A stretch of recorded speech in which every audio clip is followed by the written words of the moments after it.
Hello viewers, welcome to ஜாஸ் சமையல். இன்றைக்கி சுவையான முருங்கைக்காய் தொக்கு எப்படி செய்யலான்னு பார்க்கலாம். வாங்க வீடியோக்குள்ளே போகலாம்.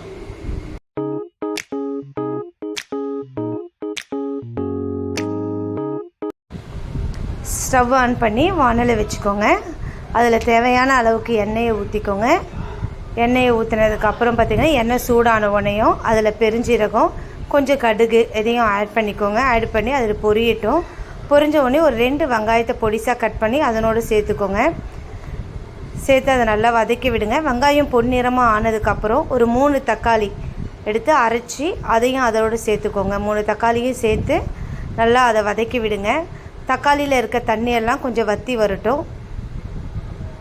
நல்லா இன்னும் கொஞ்சம் கலந்து விடுங்க. இப்போ 1 ஸ்பூன் மஞ்சத்தூள் அதோடு சேர்த்துக்கோங்க. சேர்த்து அதையும் கலந்து விடுங்க. மஞ்சத்தூளையும் கொஞ்சம் சேர்த்து கலந்து விட்டுடுங்க.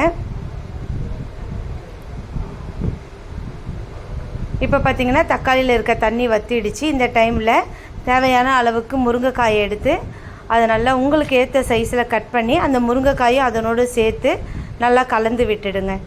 முருங்கைக்காயும் இந்த மசாலாவும் நல்லா கலந்து வரட்டும். இப்போ தேவையான அளவுக்கு உப்பு சேர்த்துக்கோங்க.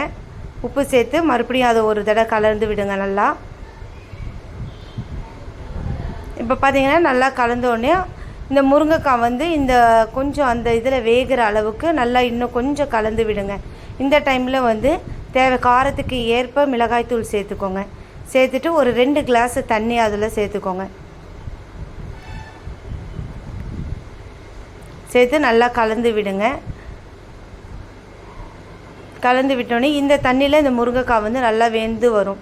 முருங்கைக்காய் எந்த அளவுக்கு வேகணுமோ அதுக்கேற்ற மாதிரி நீங்கள் தண்ணி விட்டுக்கோங்க. விட்டு நல்லா அந்த தண்ணியெல்லாம் சுண்டி பார்த்திங்கன்னா இப்போ நல்லா அந்த கிரேவி பதத்துக்கு வந்துடும். வந்ததுக்கப்புறம் பார்த்திங்கன்னா முருங்கைக்காயும் நல்லா வெந்திருக்கும். இந்த டைமில் மறுபடியும் இன்னும் கொஞ்சம் கலரி விடுங்க. கலந்து விட்டிங்கன்னா சுவையான முருங்கைக்காய் தொக்கு ரெடி. Thank you viewers.